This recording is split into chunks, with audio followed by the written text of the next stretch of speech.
Hi friends, welcome to complete smart. Complete smart চ্যানেলে তোমাদের সকলকে স্বাগত। আমি সুদীপ্ত। আজকে চ্যানেলে এসেছি একটি খুবই গুরুত্বপূর্ণ ভিডিও নিয়ে।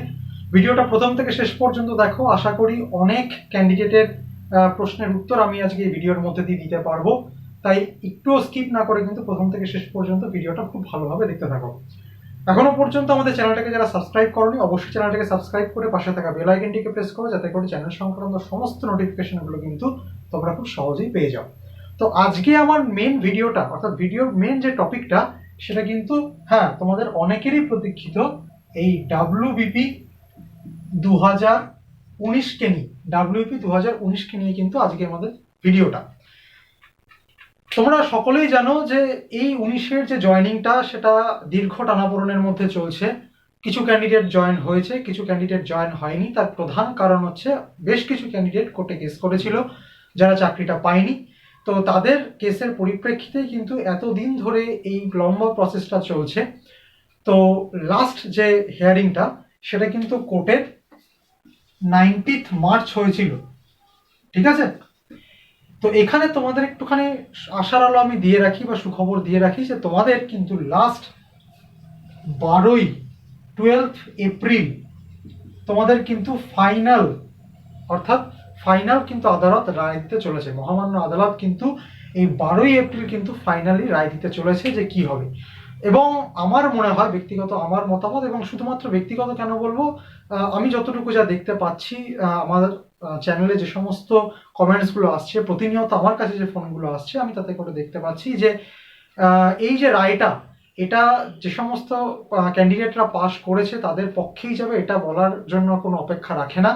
অর্থাৎ যারা এত খেটে এই চাকরিটা পেয়েছে বা যারা এত খেটে ফাইনাল সিলেকশন হয়েছে, তারা কিন্তু অবশ্যই চাকরিটা পাচ্ছে। সুতরাং এটা নিয়ে ভাববার বা এটা নিয়ে আর প্যানিক করার কোনো রকম কোনো কারণ নেই। তোমরা আরেকটু ধৈর্য ধরো। তোমরা যেহেতু এতদিন ধরে ধৈর্য ধরে এসছো এবং তোমরা সকলেই জানো যে কোনো একটা কিছু বড় কিছু অ্যাচিভ করার জন্য, বড় কিছু একটা অ্যাচিভমেন্টের জন্য কিন্তু কিছু অন্তত হলেও কিছু বলিদান দিতে হয়।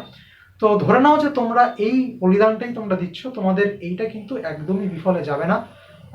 আমি মন থেকে বিশ্বাস করি এবং আমি ভগবানের কাছেও তোমাদের জন্য প্রে করছি যাতে করে তোমরা এই চাকরিটা পাও। এবং এই 12 এপ্রিল তোমাদের জন্য কিন্তু খুব বিশাল বড় একটা সুখবর কিন্তু আসতে চলেছে। তো সুতরাং তোমাদের ভয় পাওয়ার একদমই কোনো কারণ নেই। আশা করি 12 এপ্রিল যা হবে সেটা কিন্তু তোমাদের জন্য খুব ভালোই হবে। এছাড়া তোমাদের আরেকটা কথা জানিয়ে রাখি যে ডাব্লিউপি বোর্ডের তরফ থেকে কিন্তু সমস্ত লিস্ট পাবলিশ করা হয়েছে, যেটা কিনা কোর্ট অর্ডার দিয়েছিল। তো সেই লিস্টগুলো কি একটুখানি বলে দিই তোমাদের। তোমরা সেই লিস্টগুলো অফিসিয়াল ওয়েবসাইটে গেলেও কিন্তু তোমরা দেখতে পাবে। সেগুলো হচ্ছে ডাব্লিউবিপি 2019-এ যারা আর কি মেন্স পর্যন্ত গেছিল, ঠিক আছে? যারা মেন্স পর্যন্ত গেছিল, অর্থাৎ যারা মেন্স দিয়েছে, মেন্স দেওয়ার পর যারা ইন্টারভিউয়ের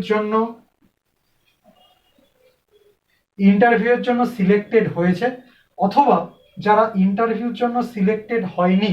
তো কতজন ক্যান্ডিডেট সিলেক্টেড হয়েছে, কতজন ক্যান্ডিডেট সিলেক্টেড হয়নি, ইন্টারভিউ হয়ে যাওয়ার পরও কতজন ক্যান্ডিডেট সিলেক্টেড হয়েছে, অথবা ইন্টারভিউতেও কতজন ক্যান্ডিডেট সিলেক্টেড হয়নি, এই টোটাল লিস্টটাই কিন্তু ডাব্লিউপি পাবলিশ করে দিয়েছে। যেহেতু কোর্ট অর্ডার দিয়েছিল, তো মহামান্য কোর্টের আদেশকে মেনে ডাব্লিউপি কিন্তু এইটা পাবলিশ করে দিয়েছে। তোমরাও যদি এটা দেখতে চাও যে কোন কোন ক্যান্ডিডেটরা ইন্টারভিউতে পাস করেছে, কোন কোন ক্যান্ডিডেটরা ইন্টারভিউতে পাস করেনি, বা কতজন ক্যান্ডিডেটকে পাস করানো হয়নি, এই পুরোটাই কিন্তু ডাব্লিউপি বোর্ডের তরফ থেকে কিন্তু অফিসিয়াল ওয়েবসাইটে কিন্তু দেওয়া হয়ে গেছে। তো তোমরা যারা দেখতে চাও, আমাদের কিন্তু ডিসক্রিপশন বক্সে সেই লিঙ্কটা দেওয়া থাকবে। তোমরা কিন্তু গিয়ে সেই পিডিএফটা দেখে নিতে পারো। অনেকগুলো পেজের পিডিএফ। তো একটু ধৈর্য ধরে তোমরা দেখো, কোনো অসুবিধা নেই। তো এটাই হচ্ছে মেন কথা। তো সুতরাং যারা দীর্ঘ অপেক্ষা ধরে বসে আছো যে আমাদের আলটিমেট রেজাল্টে কি হবে, তো আমি তাদেরকে বলবো আরেকটু অপেক্ষা করো, আরেকটু ধৈর্য ধরে ওয়েট করো। তোমাদের কিন্তু এই 12 এপ্রিলই কিন্তু কোনো একটা সুখবর, খুব ভালো খবর কিন্তু আসতে চলেছে। এছাড়া যে জয়নিং এর কথাটা, অর্থাৎ তাহলে তোমরা অনেকেই বলবে যে দাদা 12 এপ্রিল যদি পাবলিশ করে দেয়, তাহলে আমাদের জয়নিংটা কবে হবে? কারণ 12 এপ্রিল জুড়ে তো টোটাল মাসটা জুড়েই তো ভোট চলবে, তাহলে জয়নিংটা কবে হবে? তোমাদের আর একটা খবর আমি বলে দিই যে যেহেতু কোর্ট, মহামান্য আদালত এটা রায় দিচ্ছে এবং মহামান্য আদালত বলেছে যে অলরেডি কিন্তু যে সমস্ত সিলেক্টেড ক্যান্ডিডেট যারা, তাদের অনেকটাই দেরি হয়ে গেছে। তো তাদেরকে কিন্তু অবশ্যই যত দ্রুততা সম্ভব কিন্তু জয়েন করাতে হবে।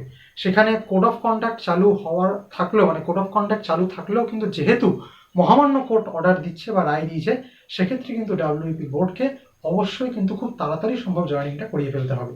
সুতরাং এই নিয়ে যারা দীর্ঘ অপেক্ষা করে বসে আছো বা এই নিয়ে যারা এখনো পর্যন্ত অনেক প্যানিক করছো, ভাবনা চিন্তা করছো, তাদের আর কোনো রকম কোনো ভাবনা চিন্তা বা প্যানিক করার দরকার নেই।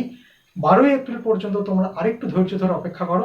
আশা করি কিন্তু সেই দিন তোমরা খুব ভালো একটি খবর পাবে, এবং সেই দিন আমি কিন্তু একটি অলরেডি ভিডিও একটি পাবলিশ করে তোমাদের সেই আনন্দের মুহূর্তে সাক্ষী থাকবো। তো এই ভিডিওটা আজকে এই পর্যন্তই। দেখা হবে তোমাদের সাথে পরবর্তী এবং নেক্সট ভিডিওতে অন্য কোনো টপিক নিয়ে। ততদিনের জন্য ভালো থাকো, সুস্থ থাকো, ধন্যবাদ।